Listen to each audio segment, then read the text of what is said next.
The video I'm replying to is taken from the Steve Brown Etc. show, and in it Steve Brown is interviewing Rosaria Butterfield.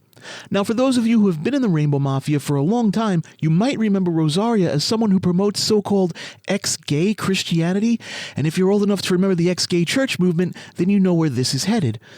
While her story is interesting, she identifies as a former lesbian turned Christian who's a wife, mother, and grandmother. She goes around writing rather bigoted and hurtful anti-LGBTQ+ books. As you can imagine, her latest target she's attempting to cash in on, and the latest trend for the evangelical crowd to hate on, are transgender people. I'm not going to play or respond to the entire interview, although at times it may feel like I am. A lot of what Rosaria talks about is religious in nature, and I'm a computer science major, not a theologian, so I'll try to respond only to the relevant points and keep my opinion on church-related matters to a minimum. I welcome dissent. I welcome, pushback. And pushback you shall get. We'll skip the introduction and pleasant banter between the hosts, so we'll start our response at around 8 minutes into the video.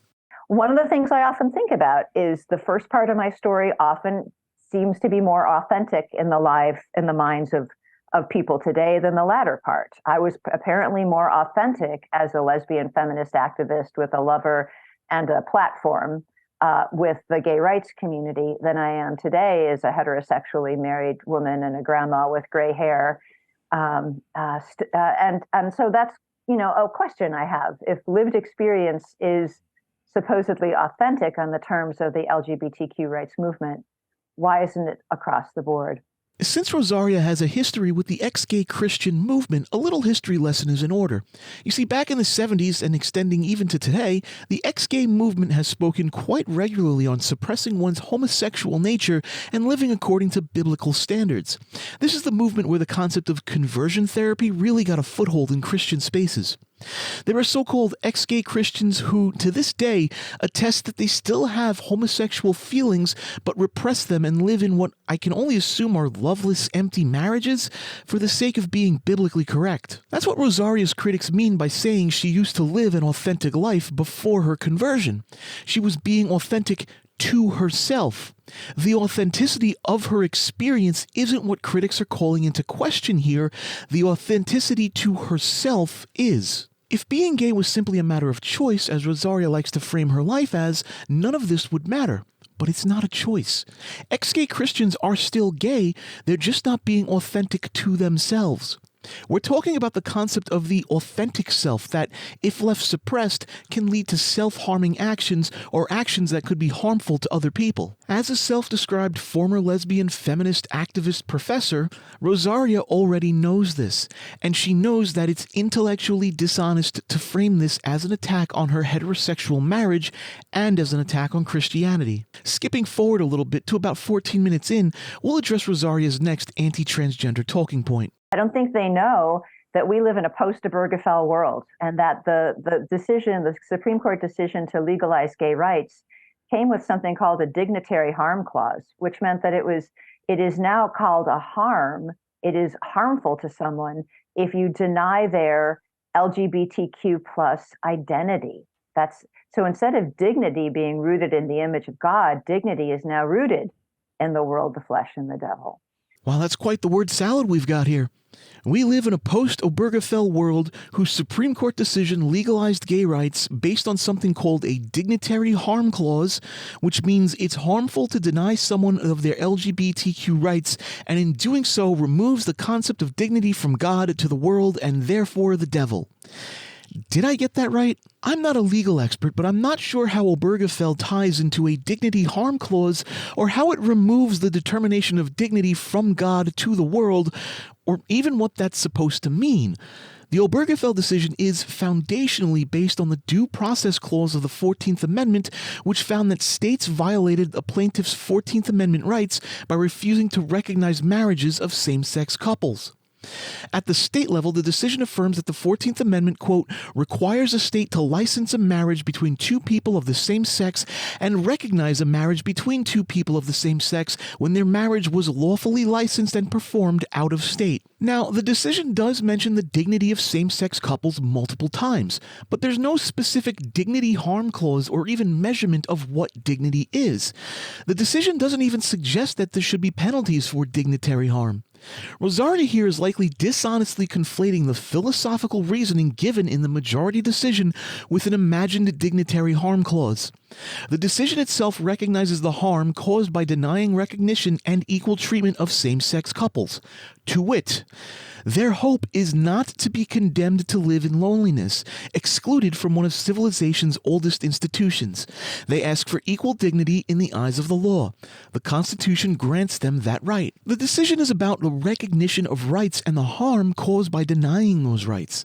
It's about same-sex couples having dignity in the eyes of the law and avoiding having the government cause harm to these people by denying them those rights. That's a far cry from instituting a dignitary harm clause where the Supreme Court handed down an edict legally defining what dignity is, how to measure it, how to determine if one's dignity has been infringed, the penalties for such an action, etc. That's what a dignitary harm clause would entail, and that's not what the Supreme Court decision said. The decision focuses on the individual liberties of a human being and frames the right to marry as a fundamental right inherent to the liberty of all persons, not just a straight couple. That's where the decision that denying this right to same-sex couples, violating the 14th Amendment's equal protection and due process clauses, comes from. Of course, this isn't a legal argument she's making. She's just trying to muddy the waters of the Obergefell decision to make a case for her theological assertions. She's essentially strawmanning the Obergefell decision. The decision doesn't touch on the topic of a Christian God or the supposed divinity of human dignity. That's a load of rhetorical nonsense. The decision clearly says, quote, they ask for equal dignity in the eyes of the law. The law. There's nothing in the decision about her God or any one of the other umpteen thousands of gods out there. Even if we were to agree that dignity is somehow a divine thing inspired by the biblical God, which I'm not agreeing to, but for the sake of the argument, let's assume that's true, how are we supposed to determine what is dignified? Are we basing this on man being created, quote, in his image? If so, God created both man and woman in his image, so is God non-binary? That seems to be what your Bible is claiming here, and there are a good number of Catholics and other Christians alike that would argue that being created in God's image doesn't mean being a binary man or a woman, but rather they would define it as being human, which would encompass the totality of the human experience, not some weirdly specific definition of what humans should be, but rather what we already observe them to be and to potentially be. So aren't those people deserving of dignity? And if the philosophical definition of what makes us human is that which we observe ourselves to be as a group, then homosexuality is equally deserving of the same dignity as heterosexuality. If we are made in the image of the Christian God, then doesn't it follow that all humans, regardless of race, religion, gender, or sexuality, are dignified? I say all humans have an inherent right to dignity, not based upon the words of the Bible, but based upon common human decency. Of course, what does being made in the image of God even mean? There's no strong scholarly consensus on what this means in a practical sense. Most biblical scholars, from what I can find, interpret this in a metaphorical and poetic way rather than in any strict literal sense. But the debate on what imago Dei means rages on, and has raged on since the dawn of Christianity, as far as I can tell. There's a ton of different interpretations such as relational, functional, ethical, rational, spiritual, ontological, eschatological, and so on. As a computer science major and not a theological scholar, I'm simply not equipped to answer a seemingly theologically profound question.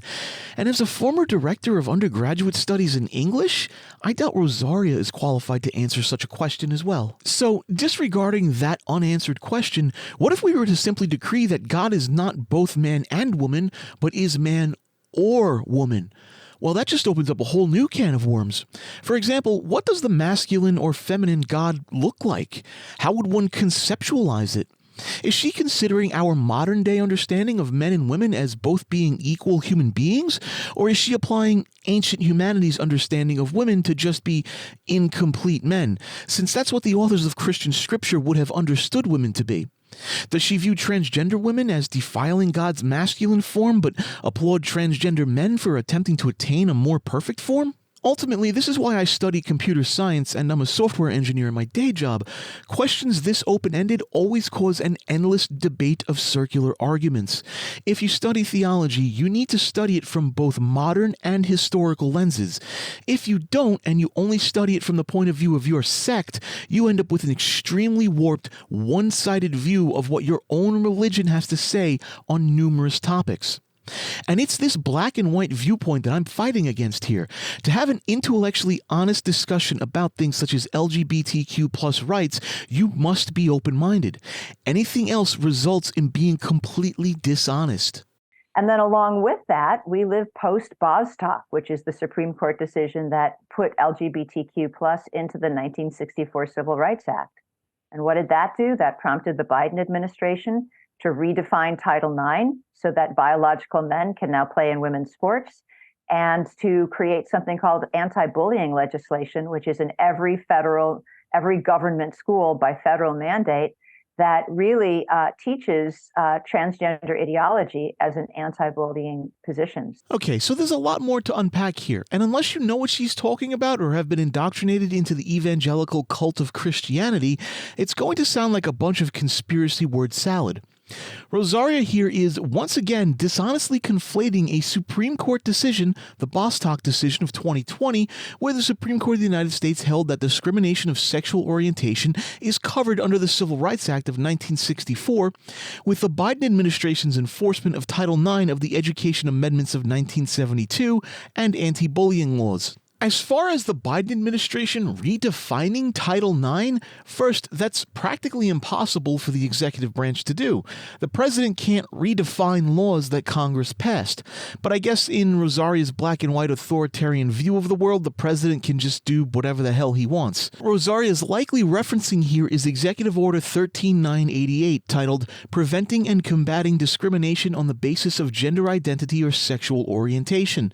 The order itself directs all federal agencies to review all policies which implement the non-discrimination protections based on sex ordered by Title VII of the Civil Rights Act of 1964, Title IX of the Education Amendments of 1972, the Fair Housing Act, and Section 412 of the Immigration and Nationality Act of 1965. It's literally an executive order that tells the rest of the federal government, hey, make sure we're doing this thing properly. It's not a redefinition of Title IX or anything else Rosaria wants to claim here. It's ordering federal agencies to make sure they're in compliance with existing legislation. So if you want to see just how dishonest Rosaria is, just listen to what she said. She said that prompted the Biden administration to redefine Title IX. No, President Biden didn't redefine anything. In saying that, Rosaria shows that she's not just dishonest and deceitful, she's intentionally using words to misdirect people on what happened. As for the argument against transgender women in women's sports, I've covered that in a previous video. If you want a standalone video on why I think it's not as big of a deal as the evangelical right are making it out to be, leave a comment and let me know. In short, it's racism against black women masquerading as a biological objection to transgender women in women's sports. As for Rosaria's claim that the Bostock Supreme Court decision allowed the Biden administration to create anti-bullying legislation, I just have no idea where she gets this idea from. She's apparently attempting to tie the Bostock decision to a supposed transgender ideology by conflating or confusing multiple things, and I can't really tell which ones. What I can say is this. The executive branch of the federal government does not make laws. They don't make legislation. They might offer guidance and opinions for the federal agencies, but the White House doesn't just write a law and enforce it. That would be an authoritarian dictatorship, which Rosaria seems fond of given her dedication to evangelical Christianity. I also don't understand Rosaria's objection to anti-bullying policies. Bullying isn't just an LGBTQ plus problem. It's a problem for every child in America, and some might argue even adults. Anti-bullying policies and laws, which are really enacted at the state level, not at the federal level unless Congress decides to pass a national anti-bullying law, are designed to ensure that the civil rights of people, namely children, aren't being infringed. The last part is the most intellectually dishonest part of her point by trying to accuse the Biden administration of wedging in, quote, transgender ideology as an anti-bullying position. I just have to say, Rosaria is using the phrase transgender ideology as a dog whistle for LGBTQ plus inclusion. They know they've lost the overall anti-gay narrative and are falling back on a much smaller demographic, namely transgender people, and attempting to re-establish their bigoted, hateful position here. I've said this before and I'll say it again. The transgender ideology or transgender agenda, however you want to phrase it, is to live, to be alive. 41% of us have attempted to commit suicide. The only demographic with a higher number is returning veterans, whom people like Rosaria have also managed to screw over. Yeah, these people are all, we love the military until they come home with PTSD, severe anxiety, and mental trauma these people couldn't possibly imagine. Anyway, Rosaria's position on this is very conspiratorial. The Biden administration is using the Bostock decision to force transgender ideology into schools via anti-bullying laws. Except the entire train of thought is not true. While the Biden administration did direct federal agencies to review their policies and make sure they fall in line with official administrative guidance, nothing else from that verbal diarrhea follows. There was no redefining of Title IX. The Biden administration didn't create the concept of anti-bullying legislation. The federal government isn't trying to wedge in transgender ideology into anything. Rosaria's position here is built on a faulty assumption of what the Bostock decision says, what Executive Order 13988 dictates, and a conspiratorial attitude towards transgender and LGBTQ plus rights. From here, Rosaria goes on to discuss something called Titus II recommendations and conflates a Titus II recommendation with selecting which school your child attends. So I guess that this has something to do with anti-bullying legislation and the impact it has on schools? I'd address it if I could find any more information on it, but I can't, so we're going to skip it and head to around 16 minutes into the video. At this point in the interview, Rosaria is discussing the 5 lies that she's outlined in her book. The first is that homosexuality is normal. I use the word normal for a reason. Normal, natural, part of the creation ordinance, perfectly appropriate, and therefore, the church needs to the church needs to humanize its LGBTQ plus neighbors and see things from their perspective. As of the latest Gallup poll on this topic from February 2023, about 7.2% of the entire population of the United States identifies as something other than heteronormative, gay, lesbian, bisexual, transgender, or other.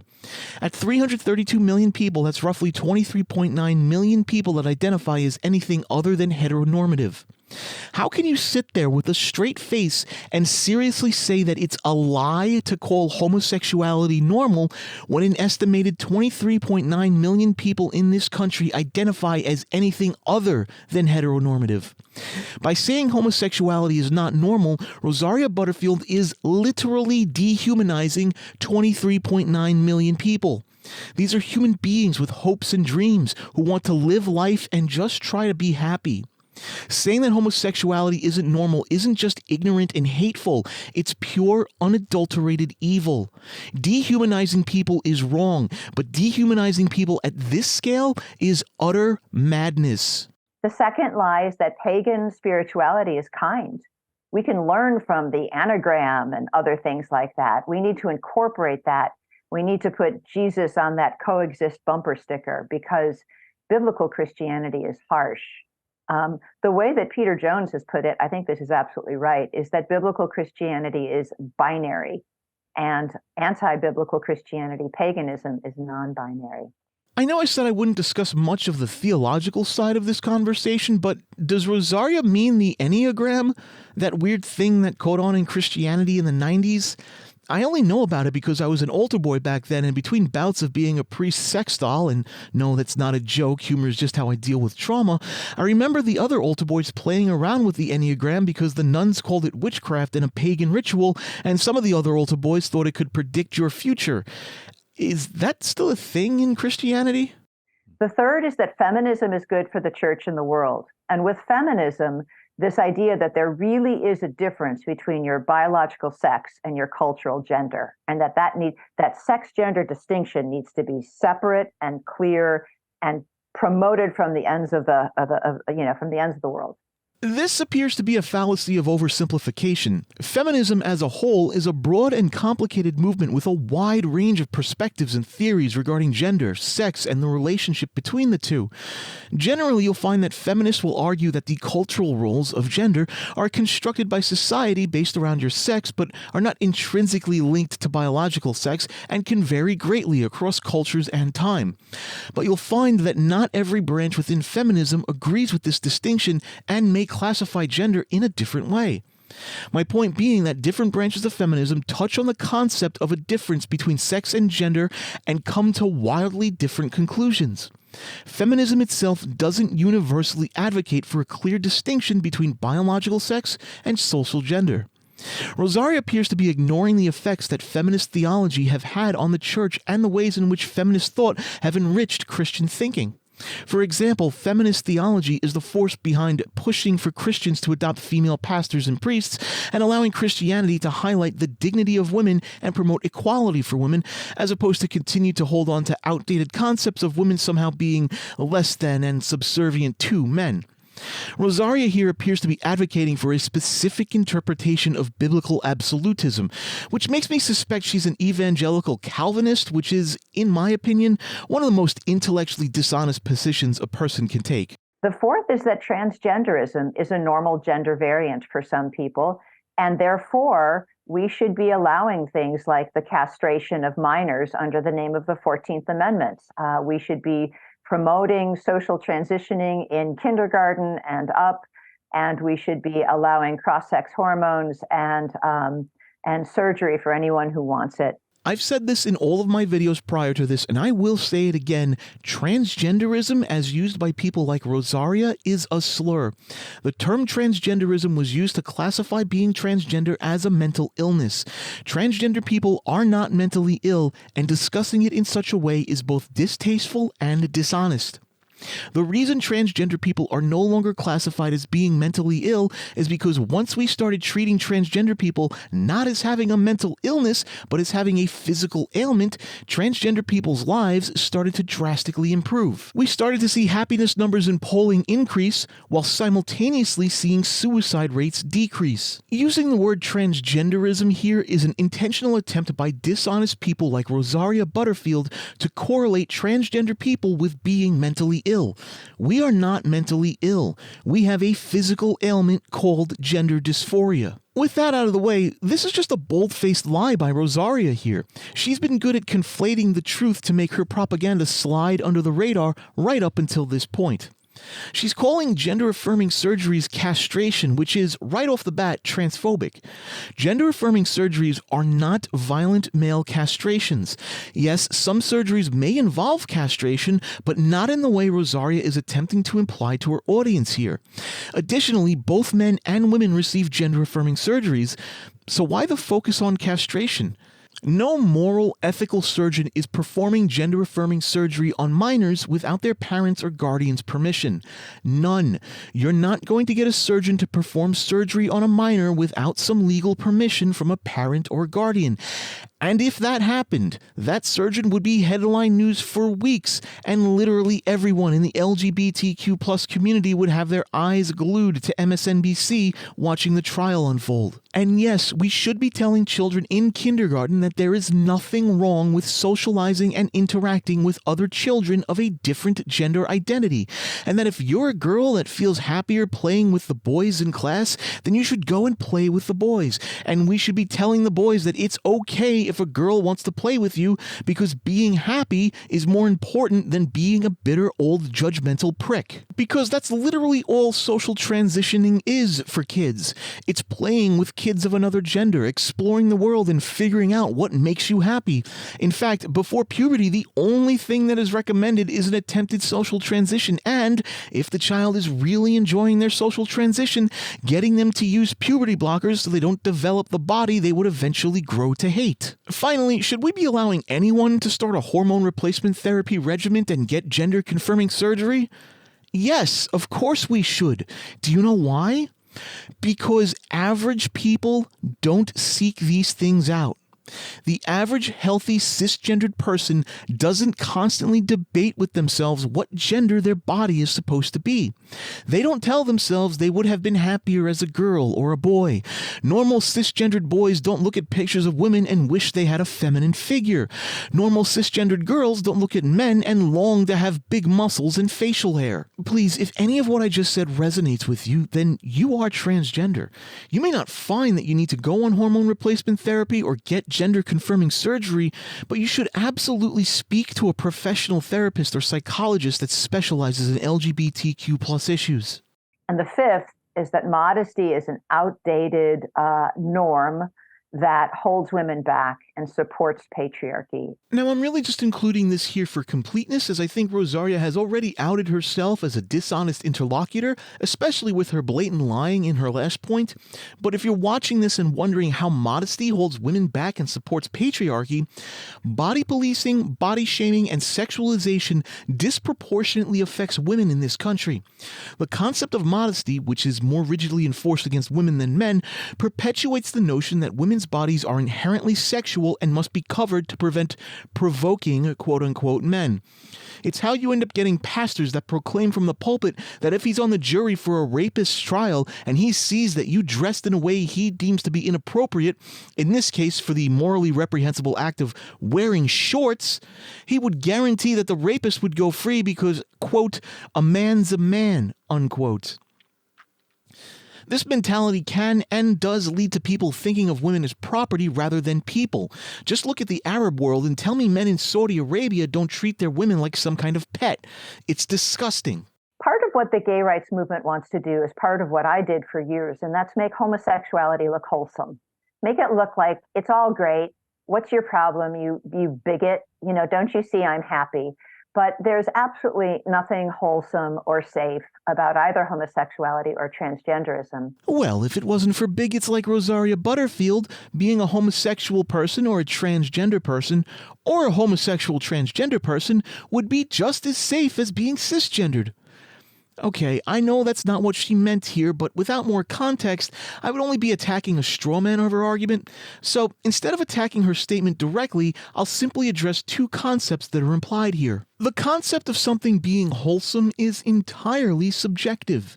In Rosaria's warped mind, wholesome refers to something biblical, I imagine, but that idea of wholesomeness changes from person to person. What is wholesome to me may not be wholesome to you. For example, a homosexual couple having a picnic with their 2 adopted children would be something that I would consider wholesome, while Rosaria might find that to be deplorable. The concept of homosexuality and transgender identity not being safe is tougher to discuss, as it could be referencing several different myths, such as the baseless accusations that homosexual and transgender people are more likely to be spreaders of sexually transmitted diseases, or that they're more likely to commit sexual assault. These are unfair and blatantly homophobic and transphobic propaganda. For example, as of March 1st, 2024, WhoIsMakingNews.com reports that since they began collecting data in February 2023, there have been 7,884 reported offenders of sexual assault against children. 1 was a drag queen, 4 were transgender people, and 609 were religiously affiliated, either being ordained or employed by a religious organization. You tell me who you'd feel safer around.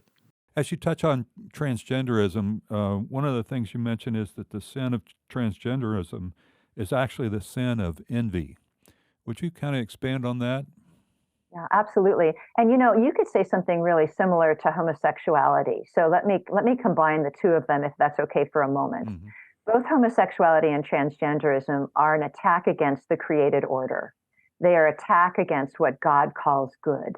Both homosexuality and transgenderism are an attack against the created order. They are an attack on what God calls good. Saying homosexuals and transgender people are attacking a created order implies a whole lot of assumed stuff here.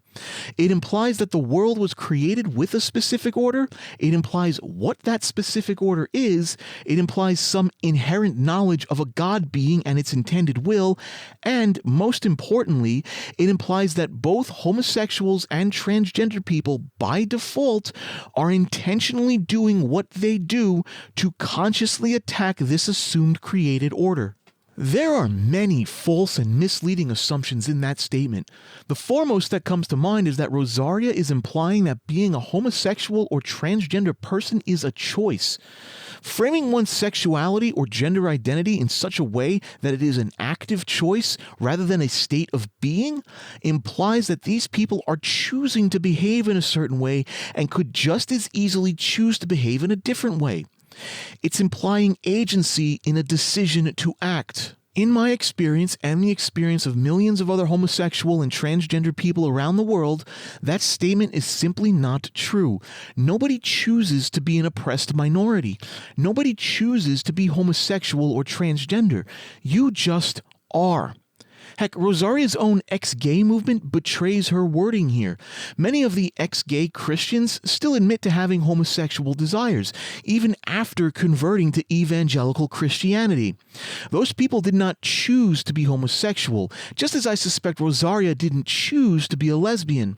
Living your life based on your own internal desires isn't a choice.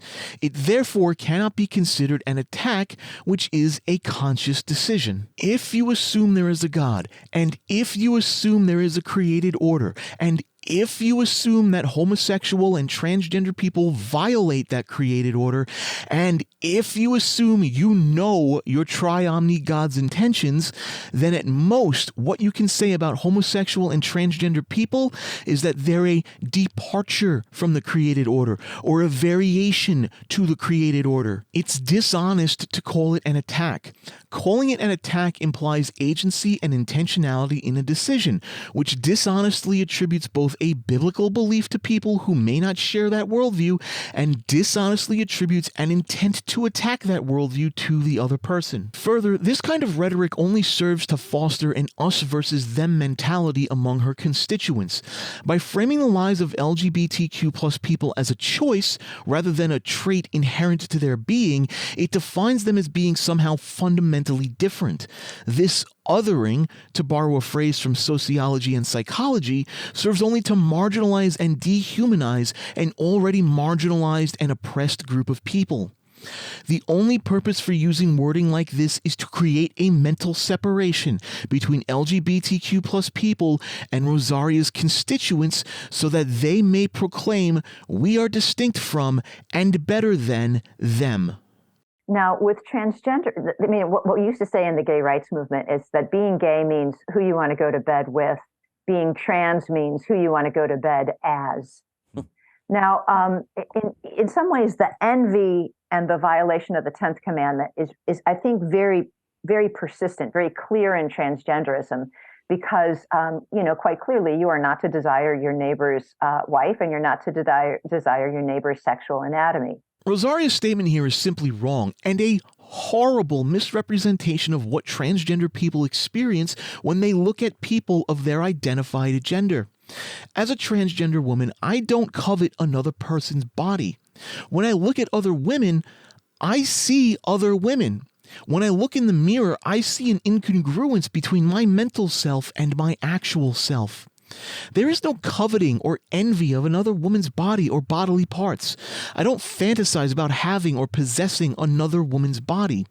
I don't dream of wearing another woman's body as my own. When I wear a pair of prosthetic breasts or pants with hip inserts, I do it so that I feel better about myself. So that when I look in the mirror, I enjoy looking at the person staring back at me rather than the strange figure that's completely foreign to my sense of self. Taking estrogen isn't something I do to fulfill some sort of envious fantasy. Rather, I do it because it helps me feel alive again. When I took my first dose of estrogen, I had an aha moment. It was as if suddenly things began to click inside my brain. I could feel this fog slowly lifting. The more I remain on my hormone replacement therapy, the better I feel. I smile now. Just randomly smile. I've never done that before. I'm also so much more positive now, too, than before I started HRT. Things that seemed like impossible challenges to me before are just obstacles in the way. If something bad happens, it's no longer a reason to quit what I'm doing. It's just a challenge that I need to solve, to work past. When I look back at old pictures of myself, I see the pain in that person's eyes as he struggled to force a smile to come to his face. And as much love and support as he had, he could just never believe it was genuine because he himself could never feel it. I can feel those emotions that were locked behind this wall of despair, and I'm here to tell you that I am not some psychopath that wants to own another person's genitalia. I'm not Jane Gum, and that's the core problem with Rosaria's statement. It is designed to speak to members of her congregation and elicit images of characters like Buffalo Bill so that they see transgender people as being sick, perverted fetishists that envy and lust over another person's body, instead of as people who struggle with a potentially disabling condition. It is a fundamentally disgusting and dishonest statement to say that transgender people covet other people's bodies.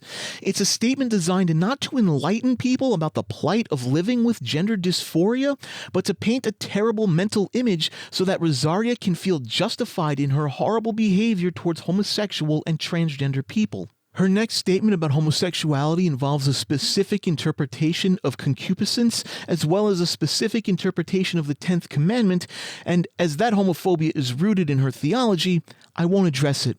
I'm simply not qualified to critique this theological position, so we'll skip to about the 27-minute mark instead.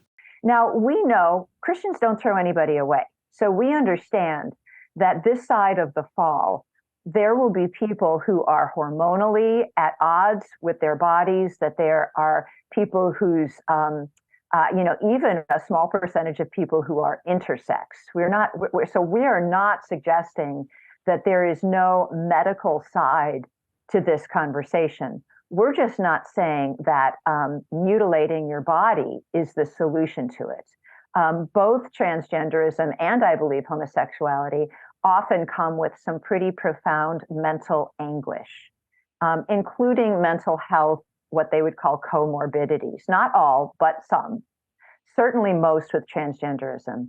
And the same mental health anguish that would cause a person to mutilate his body doesn't go away because he does. Gender confirmation surgery is not mutilation.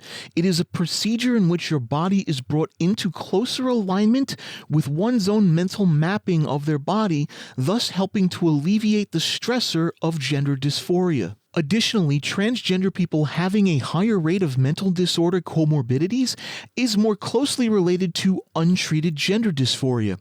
When accounting for transitioning and medical intervention of gender dysphoria, those rates of mental disorder drastically decline. In the study Hormone Therapy, Gender Affirmation Surgery, and Their Association with Recent Suicidal Ideation and Depression Symptoms in Transgender Veterans, published in the Journal of Psychological Medicine by the Cambridge University Press, Raymond P. Tucker et al. Conclude that results indicate the potential protective effects that transition-related medical interventions may have on symptoms of depression and suicidal ideation in transgender veterans, particularly when both genitals and chest are affirmed with one's own gender identity. In another study, chosen name use is linked to reduced depressive symptoms, suicidal ideation, and suicidal behavior among transgender youth, published in the Journal of Adolescent Health. Stephen T. Russell et al. Conclude, for transgender youth who choose a name different from the one given at birth, use of their chosen name in multiple contexts affirms their gender identity and reduces mental health risks known to be high in this group. In yet another study, suicide risk in the UK trans population and the role of gender transition in decreasing suicidal ideation and suicide attempts, published in the Mental Health Review Journal, Lewis Bailey et al. Conclude that a supportive environment for social transition and timely access to gender reassignment for those who require it emerged as key protective factors from suicidal ideation and attempted suicide. They continue, subsequently, gender dysphoria, confusion, denial about gender, fears around transitioning, gender reassignment treatment delays and refusals, and social stigma increased suicide risk within this sample. Study after study shows that gender-affirming care is a crucial part to helping transgender people alleviate the increase in risks for developing mental health issues, and that access to this type of care is essential to the health and well-being of transgender people. Rosaria's final statement is a flat-out lie. These studies, and many more like them, prove beyond a shadow of a doubt that gender-affirming care, including gender confirmation surgery, helps significantly. The fact is that Rosaria and people like her are ignoring a growing mountain of peer-reviewed scientific research in order to spread hateful propaganda about transgender people in an attempt to paint gender-affirming care as some kind of sick intentional harm that transgender people undertake on some kind of whim, where the truth is that transgender people often go through years of therapy and transition before confirming that they are ready for such a drastic alteration to their bodies. These surgeries are not performed in some back alley, but by trained medical professionals who learned under the tutelage of other well-experienced professionals and have done so for 100 years now. So the church needs to be ready to proclaim the gospel, not only to the people who have fallen so deep into this trap that they have done this, but to their parents. I have met those parents. Can you imagine being the dad of the 14-year-old who supported his castration? If I can't think of a group that needs the gospel more powerfully than this group, in part because we know that when Jesus rises again from the grave, those who are in him will be given a new and glorified body, because you can't mock God. This is another example of why using the word mutilate is so dishonest. Mutilation implies that people are going around and violently modifying their bodies against medical advice. No 14-year-old is mutilating their bodies in the name of so-called transgenderism, and no trustworthy surgeon is performing gender-affirming care on minors without the express consent of their parents or guardians. Oh man, that's such good. And by the way, when Rosaria talks about the gospel, that's at the heart of this. This is not a message of condemnation or hatred. It's a message that is exciting and good news about forgiveness and acceptance and about eternity. I disagree. Rosaria's message has been nothing but a message of hate and condemnation. She's ignored every last ounce of peer-reviewed scientific evidence that proper medical care for transgender people genuinely helps us live better, more fulfilling lives. And instead of making her arguments using accepted terminology, she has resorted to hateful and hurtful rhetorical statements. She has, throughout this interview, used language that is damaging to people and has been considered outdated for the better part of a decade. This message isn't just condemnation and hatred, it's also purely disgusting behavior by despicable human beings that would rather force an ancient biblical narrative written by ignorant Bronze Age men who thought women were men who failed to properly develop in the womb, instead of reading and understanding modern science and the real, practical results of treating transgender people as having a legitimate physical ailment. It is my opinion that despite the facade they put on, Steve Brown and Rosaria Butterfield are hateful, hurtful, disgusting human beings.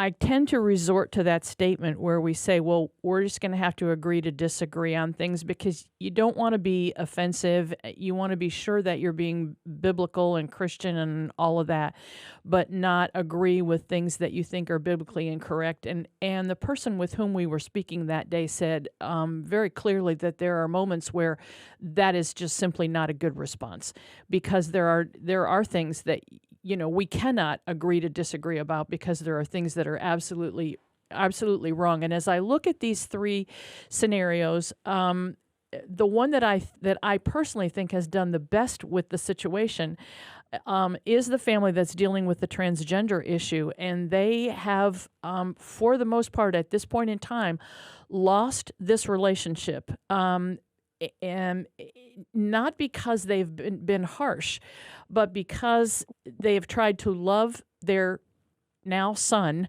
and yet maintain what they think is biblically what they need to say and do. And there's a point at which this child is saying to them, if you can't walk on this road with me and believe what I believe, then I want nothing to do with you. And it becomes a hard... It's blackmail. Yeah, so exactly. That's a perfect word. And so... The transgender person is not blackmailing you. They're telling you they want you in their lives. They want you to love them, and they want to continue to love you in return. But they physically cannot do that unless you allow yourself to accept them as the person they need to be in order to continue to live. And not in some metaphorical sense either. We are discussing this in a very literal way. Again, 41% of the transgender population has admitted to attempting suicide at some point in their pre-transition lives. Blackmailing is holding something against you to use over you in the future such that they can manipulate you later to some controlling end. Asking someone to call you by a different name and use different pronouns is not blackmail. Threatening to publish your name and home address, calling you out on your transphobia unless you abide by their new name and pronouns would be blackmail, but that's not what's happening here. All people like us are saying is, you knew me as Jason and you had a great relationship with me, but I can't be Jason anymore. That person, by and large, was an uncomfortable lie that I can't live. I'm Felicia now, and I'm asking you to continue to have a relationship with me as Felicia. If you can't do that, then we should end the relationship. Ending a relationship is not blackmail, and it should never be considered blackmail. The only people who call ending a relationship blackmail are narcissistic abusers trying to play the victim, like Rosaria is here. From here, Rosaria discusses a book by Laura Smaltz, which I haven't read, so I'm not going to comment on it. Even if I had read it, I likely wouldn't comment, simply because this sounds more like Laura's personal story of transition and detransition, rather than anything worth responding to. So we'll skip to about the 33-minute mark. So I would say, hang on, you are doing the right thing. And remember that the terms of blackmail are not things you can negotiate with. Because these people really do believe, thanks to your federal government, who is happy to create something called the dignitary harm clause, they really believe that they are being hurt because you don't affirm them. And here we have Rosaria speaking about this dignitary harm clause again, and I did some searching. The only person, singular, on planet Earth talking about a dignitary harm clause in the Obergefell decision is Rosaria Butterfield. Constitutional or Supreme Court scholars have discussed a supposed dignitary harm clause. What there is an ongoing discussion in the fields of medicine and psychology on the concept of dignitary harm and how avoiding dignitary harm should be part of a doctor's or hospital's medical practice such that they do not cause unneeded harm to their LGBTQ+ patients. This doesn't seem like such a terrible thing, considering the Hippocratic Oath of do no harm would surely apply to the mental health of a patient just as much as their physical health.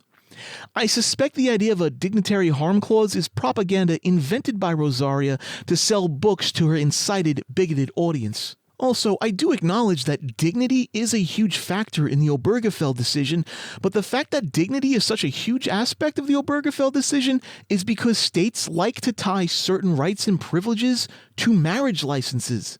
If states didn't tie such things, like tax benefits, to licenses, then the Supreme Court would have not had a reason to claim that denying marriage licenses to same-sex couples causes dignitary harm.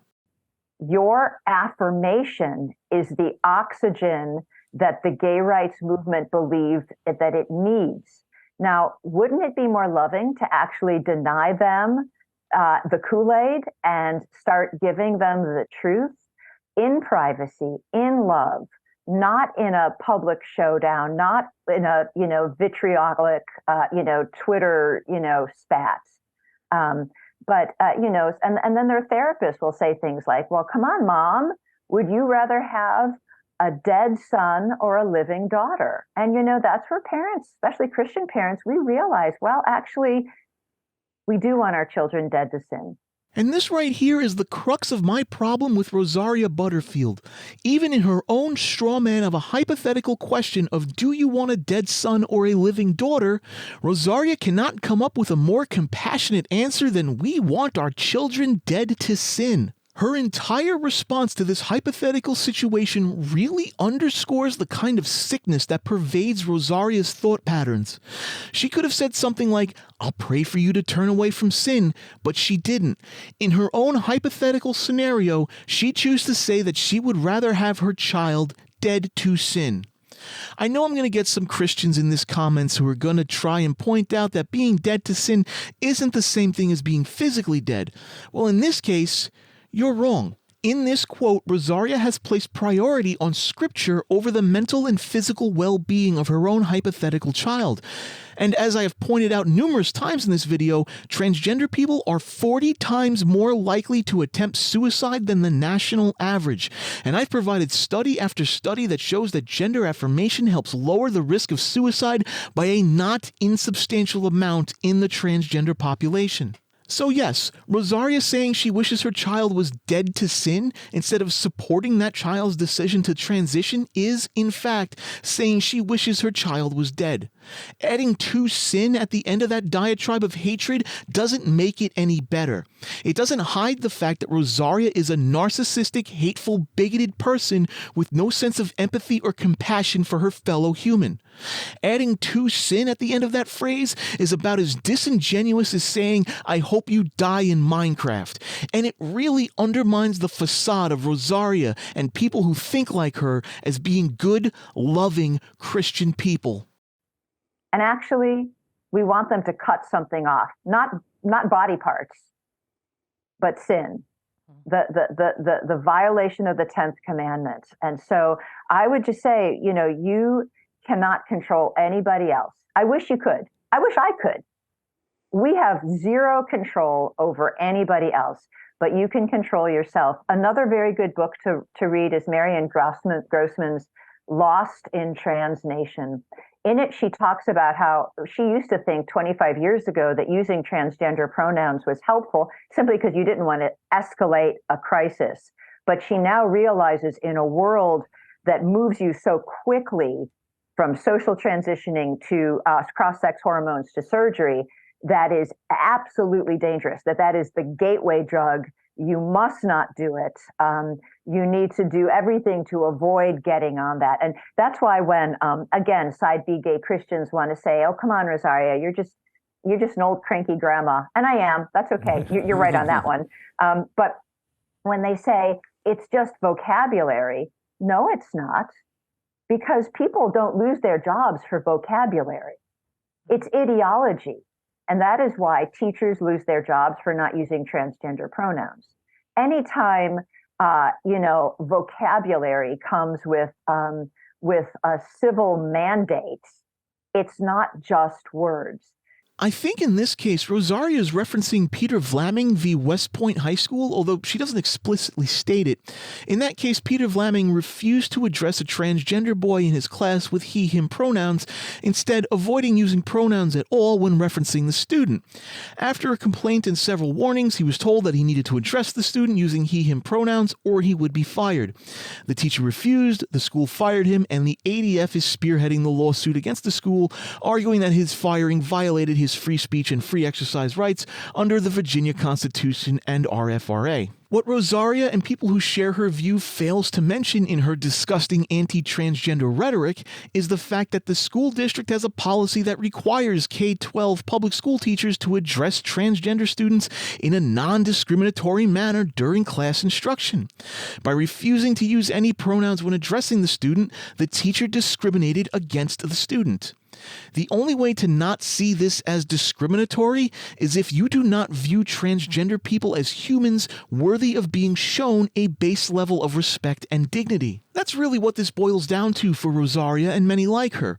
They want to define everything about humanity within a biblical concept.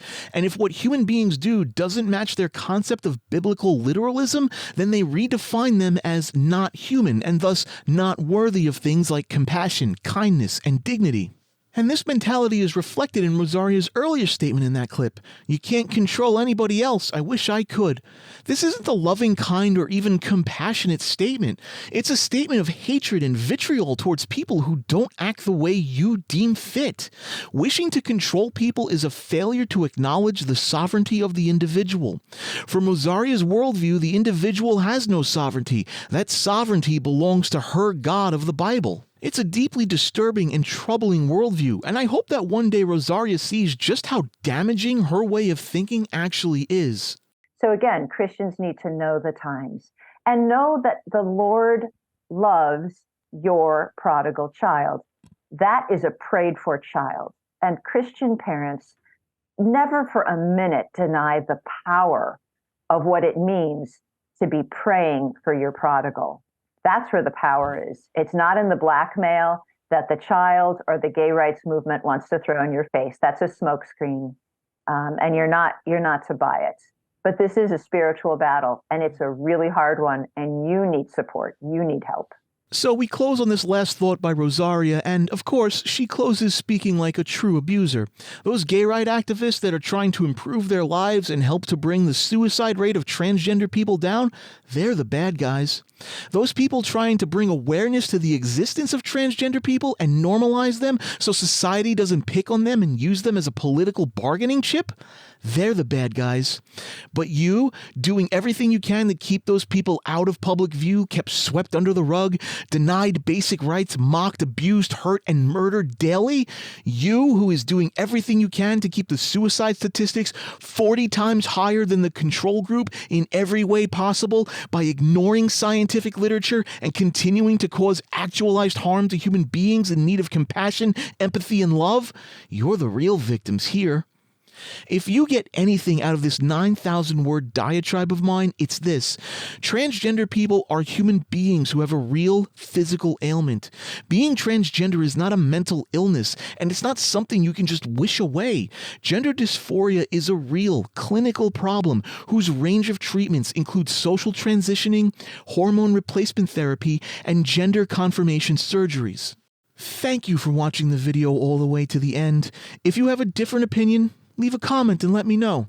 I'm always open to having a conversation.